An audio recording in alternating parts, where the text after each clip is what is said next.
What's going on, guys? Welcome back to another video. Now in today's video we're doing a board setup. I'm very excited for this because who doesn't love a brand new board? Now my old board's had it. I've only had it for about 4 months, but like I said, I'm a lot heavier now, so the board is going to go through a lot more stress than it normally would have. But today's board we're going to do is a Tight Booth. Now personally I've never heard of this brand, but I did a little bit of research and it's made by quality builders. It's a small company in Japan if I'm not mistaken. Let's get straight into it and start building this board. All right, so I'll go over the hardware that we're going to use and everything that I'm using personally. Now, like I just said, I'm using a Tight Booth board. I've heard a little bit about it and I've done some research and I've heard it's not too bad. But it is a pretty cool design. So it is a Independence Day. So all you nerds out there like me, you'll understand exactly what this reference is. It's almost too cool to skate. I almost want to just put it on the wall. It's an 8.5. Now, with our trucks, I'm just using standard independent trucks. These are 149 mil. And I upgrade the bushings as well. So I use Bones Hardcore bushing, so they're rated hard. The wheels that I use are a Spitfire. Now I only ever use Spitfire wheels. I only ever use independent trucks. But the Spitfire wheels are lock-in fulls. So they're a wide wheel and they're 54 millimeters. So they're a really cool wheel. Now with bearings, I use standard Bones red bearings. Now they're a cheaper bearing, but I've never had issues with them. So definitely clean them every now and then. That way they last a lot longer. And then with the hardware, I just use standard Allen key bolts. Nothing too special about them. And grip tape, same thing with grip tape. Like I personally love Mob, but I'm also happy to get free grip tape every time I buy a board. So I really don't care what grip tape it is. But what we'll do is we'll jump straight in. We'll open this up, start setting it up, and then we'll get a skate in. The main thing is we're going to need is a razor blade. So this is just a Stanley knife blade. Now, definitely be careful with these. If you are really young, I recommend you getting an adult to do this for you. You can use a screwdriver as well to, when we put the grip tape on, we kind of score it to be able to see it. I personally just use the bottom of my truck. Now, what we'll do is we'll get straight into it, open it up, and start setting her up. Personally, this is one of the best things a skateboarder does. Like, if you ever go to a skate shop and they ask to set it up, if you've never done it, different story. But as a skateboarder, you kind of know you never want anyone else to set up your board. It's something that we love doing ourselves. We'll get another quick look while the package is off. It's a Tight Booth Independence board. It is really cool, 8.5 size. But we'll get the grip out. And everybody does this their own way. So don't think there's a way that you have to do it. It's essentially just putting a big sticker on. You can't really go wrong as long as you make sure you get it on the edges and all that kind of stuff. Real cool thing about skateboarding is there is no right and wrong at all. Like every single thing is your own style, your own twist on everything, you know? Like there is no right way, no wrong way. Everyone's got their own way. But all you do is you grab the board, you line it all up, try your best to line it up. I personally touch the tail and nose with the grip tape first. And then once that's stuck a little bit here, I push it down in the middle and then just feather everything out. Now, people get scared sometimes that once they stuff it up, can they pull the grip tape off? Yes, you can to an extent. I personally wouldn't do it too much, but you definitely can. Grab your cover for the grip tape and just push that out. All right, once that's done, don't let all your stuff fly away. So make sure you hold all your rubbish and put all your rubbish in the bin. The next step is to now scribe out the board. So like I said, I use my truck. Some people use a screwdriver.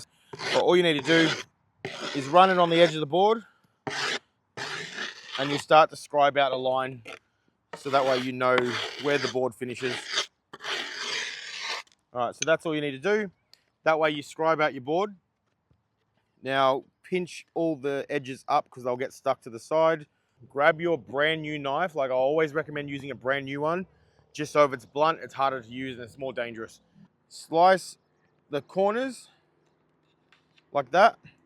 So slice them in each corner where the concave is. Put your board on your waist or on a table, but when I say cut towards you, you want to kind of cut out this way. So not like this. You want to kind of put it out to the side and cut sideways, but out that way. So what you'll do is you'll get your slit, stick your knife in, run it along the edge of the skateboard. And you'll just realize that you don't have to push hard, because if you push too hard, you're going to end up literally cutting into the skateboard, and you don't want to do that.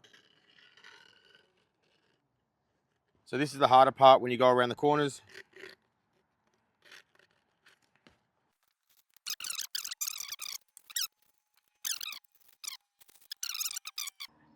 All right, so we're done with that. We've got a board all gripped up. Now what you want to do is grab one of your corners and then start basically rolling it up into a ball, or just start folding it to the point we have a little grip tape pad, and run that across the outside of the board and give it a bit of a sand. What this kind of does is help the grip tape corners stick to the board.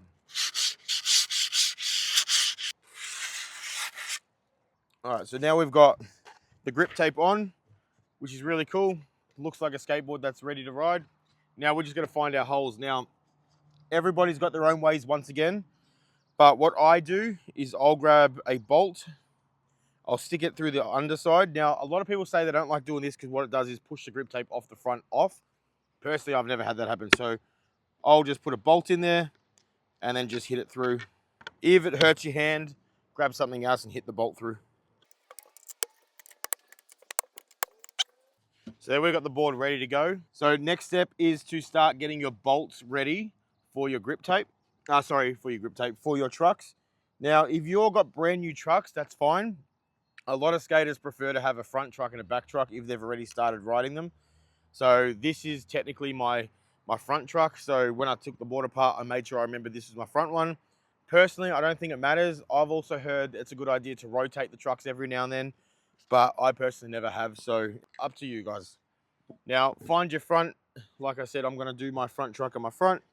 What we'll do is, you can get bolts that have different colors. So you can get a bolt that is, say, let's just all black, and then two will be different colors, or you can do whatever. There's hundreds and hundreds of different options, but my bolts have two green ones, which I locate in the front of the front of the board. So that way, when I start skating, I know which is the front of the board and which is the back. The way the trucks go, if you don't know, you've got your kingpin bolt. Now that always goes into the board. So make sure they go on the board like this and not like this. If they go on like this, you will be trying to turn right, you'll end up turning left. You just can't skate like that. So always have the kingpin facing in the board and opposite on the back side. So make sure both kingpins are facing in towards the board. Put your truck on and just hand tighten the bolts and do that all the way around the board.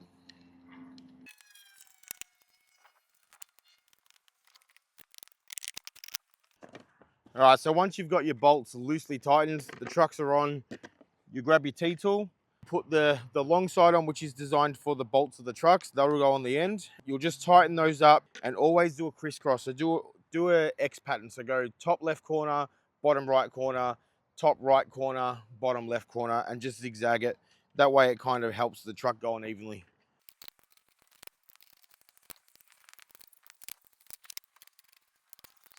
So make sure you go tight enough to where they sink in, but not too tight where they start going through the board.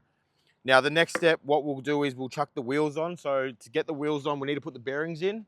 Like I said, I'm using Spitfire lock-in fulls, 54 millimeters. They're a great wheel. I've never ridden a wide wheel before these ones, and I definitely recommend them. And with the bearings, I'm using Bones Reds. Still a great company, but just a cheaper bearing that lasts a lot longer for me anyway, and I've never had to replace them. But what you do is you take your nut off your truck and you take your washers off, and then you'll grab two bearings, and the bearings have two sides. So there's got a side with a cap and a side without a cap. Now you want the cap always facing outside of the wheel, and it's basically just a dust tap to keep everything out. So what you do is you put the two bearings on your board facing downwards, so with the cap facing downwards, and you'll get your wheel and you'll press it on. Now, it can be quite hard. I might have to stand up for this. So let me chuck away all the rubbish. Wheel bearings on, facing down, and you'll put the wheel on and you'll push it down, and that's how you get the bearings on. All right, so once you've done that, you've got two washers. One washer will go on first, and then you put your wheel on, and then another washer, and then you'll put your nut on, and you'll tighten that up.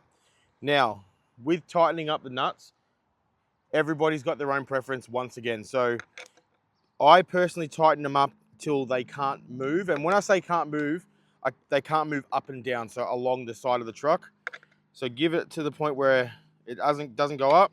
Loosen it just a little bit till you hear this. I don't know if you guys can hear that. There's a little wobble in the wheel to the point where there's a little bit of free play. That's how I like to have my wheel. Some people like to have them tight and snug. Because they've got washers on, you technically can do that. I personally don't like to do that.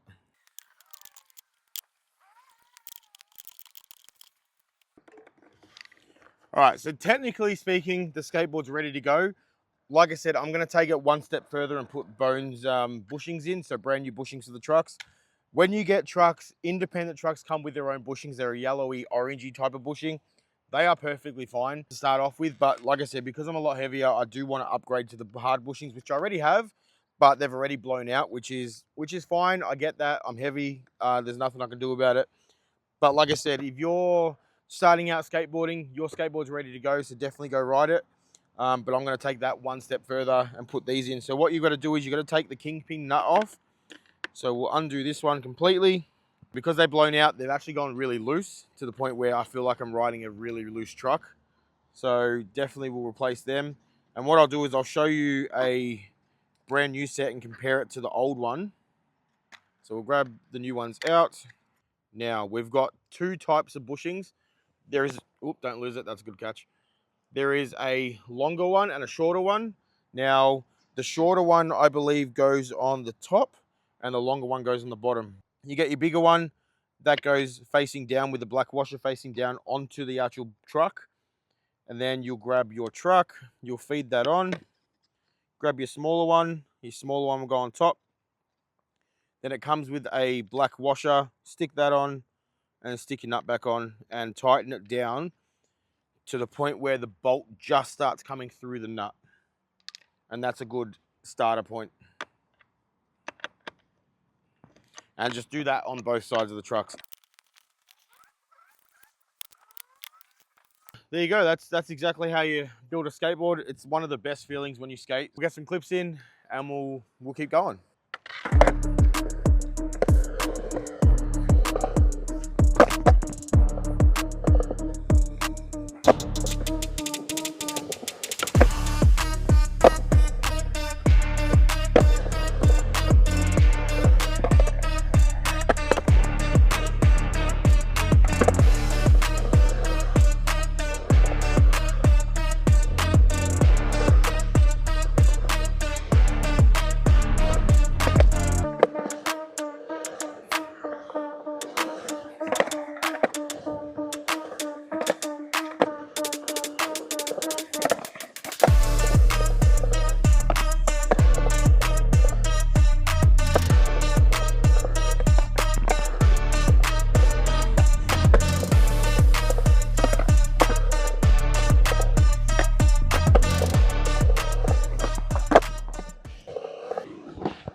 Well, there you go, guys. That's how I set up my skateboard. Now, like I said, you don't have to follow the exact same thing someone else does because technically you can make this look the way you want it to look.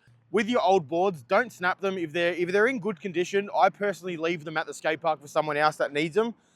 So if you are able to stop by and grab the skateboard if you want it and need it, definitely come and do so. But I personally do that so that way I'm not going to use them so someone else can use them.